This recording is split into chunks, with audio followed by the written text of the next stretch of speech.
Hello and welcome to another video. This video is one of the most personal videos I think I'm ever going to film. I thought I'm gonna share with you my first experience with panic attacks and my first panic attack. I filmed this video so many times and then I deleted it or I didn't like something. I was thinking, why is it so hard for me to film this video? I mean, I'm just talking about a panic attack.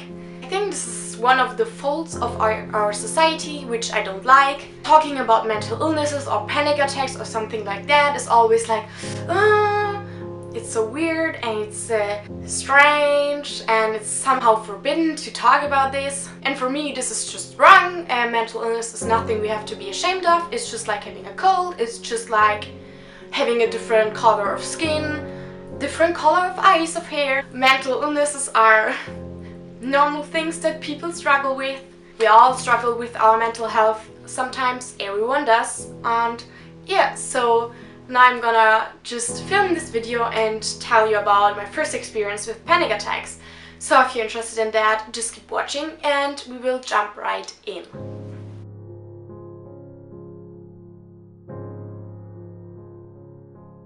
So 1 year ago, I had my first panic attack. It was in autumn 2015, and to tell you about how it came to my first panic attack, I'm gonna give you some kind of a background story.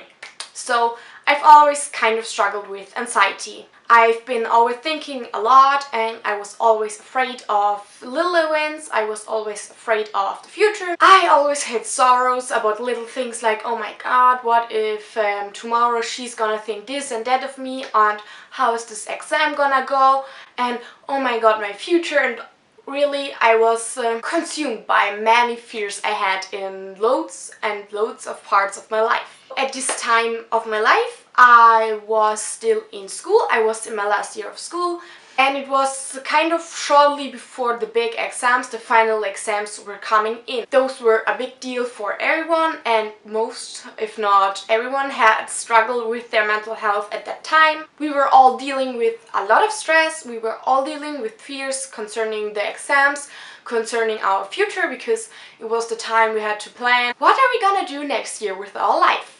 It was the time we had to think about it. We had to even apply for whatever we wanted to do next year. So yeah, I was in a bad mental state at the time, actually. Then another big thing of my life back then was that I was still together with my now ex-boyfriend. My ex-boyfriend and I, we have been together since we were 15 and 14. So my ex-boyfriend has always been a big part of my life at that time. I loved him very, very much and very deeply, and he was for me my everything. He was my best friend, he was my boyfriend, he was my person for everything. I told him every little thing about me. When I was feeling sad, he was the one I was running to and I was crying on his shoulder. And to that, some more background stories needed here. I lost my brother when I was at a very young age. He died because of a car accident. And the loss of him left a mark inside of me, so I always struggled with letting people close to me. So it was really hard that I let people in, and he was the person that I was able to let in, and this already took me a long time. But on the other hand, if I finally let people in, I really love them deeply. This goes for my best friends, for family members, and for my boyfriend. Because of what happened to my brother, one of my biggest fears was always losing someone I love. I was very clingy to my ex-boyfriend. I was always afraid to lose him. I was holding on very much to our relationship. And at that time, for me, it was clear that he was gonna be in my life forever. I just saw my future with him. There was no other boy I could ever imagine being with. Yes, so we planned to doing a road trip together after my final exams, and even after that, when he went to university, we were thinking about moving in together. So yes, he was a big part of my life at that time, and I saw my future just with him, and I loved him, like I said, very deeply. We had a relationship full of ups and downs. It was a good time, and it was a very intense kind of love. And there was this day in autumn 2015. My boyfriend and we were here in my room, and I'm looking at the bed because it was exactly there where it happens. I was sitting on my bed and my boyfriend told me that he didn't love me anymore. So one of my biggest fears has come through, and at that moment I couldn't understand it. I was so confused, my heart was broken very, very much. I felt a lot of pain at that moment looking at him, and he looked at me very cold and said it very calmly that he didn't love me anymore. So this happened and then he left, and I remember I was going down to my mom in the kitchen and I just broke down on the kitchen floor. I was crying so much, I was sobbing. I felt like I couldn't stand the pain. It was like here, I wanted to rip it out, I wanted to rip out my hair. It was so bad. I was in such a bad state because I was so confused. It came out of nowhere. I was always sure of his love.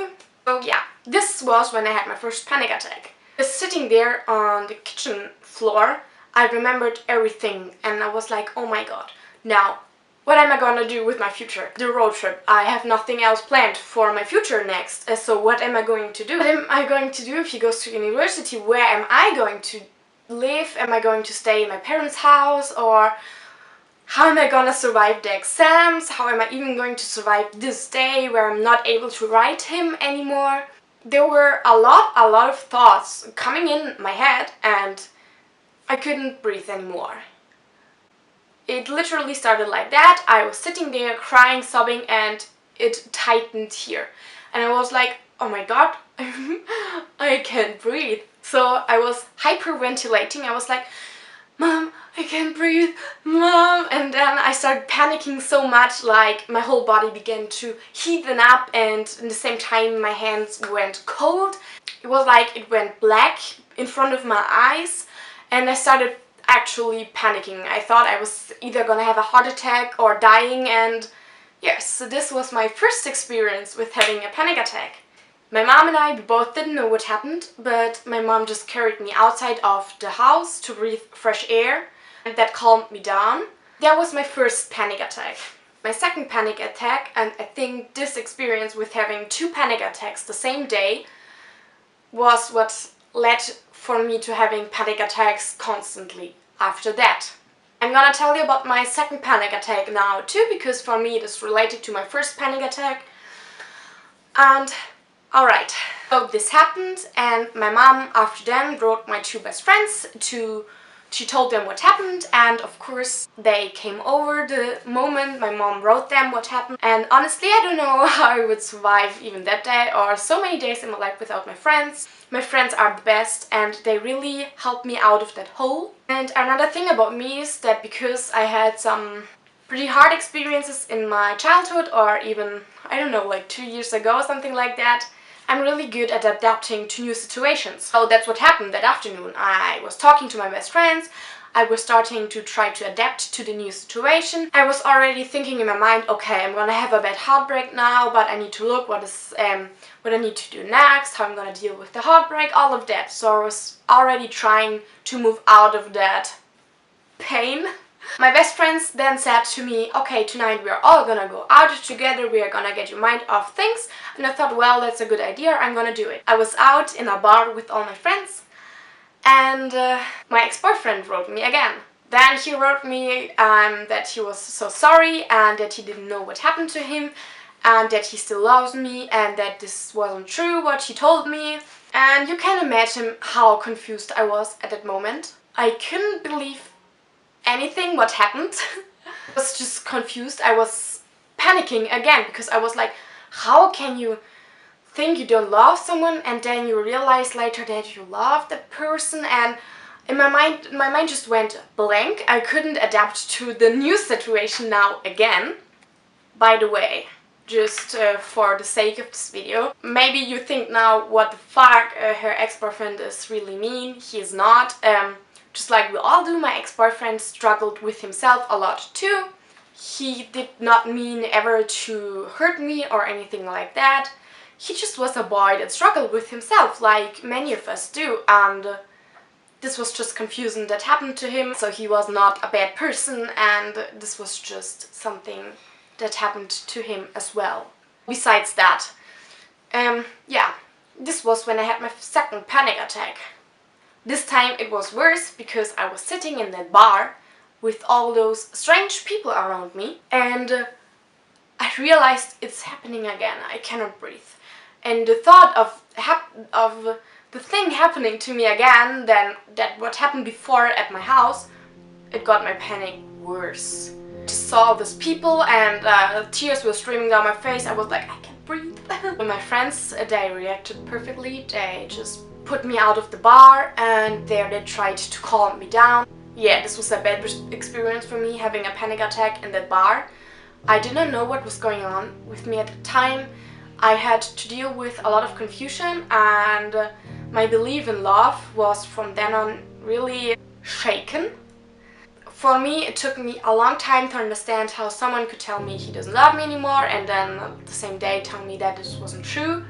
There were many things I had to deal with, and I think the feelings I had that day, both of them being with many people and feeling the pain again, the confusion, are triggers for me that lead me to my panic attacks that I have sometimes in situations like in school where there's no real issue why I would have a panic attack. That's just my story of my first panic attacks, and I hope you liked the video, and if you did, be sure to thumb it up and leave a comment down below. I'm really curious about your first experience with having a panic attack.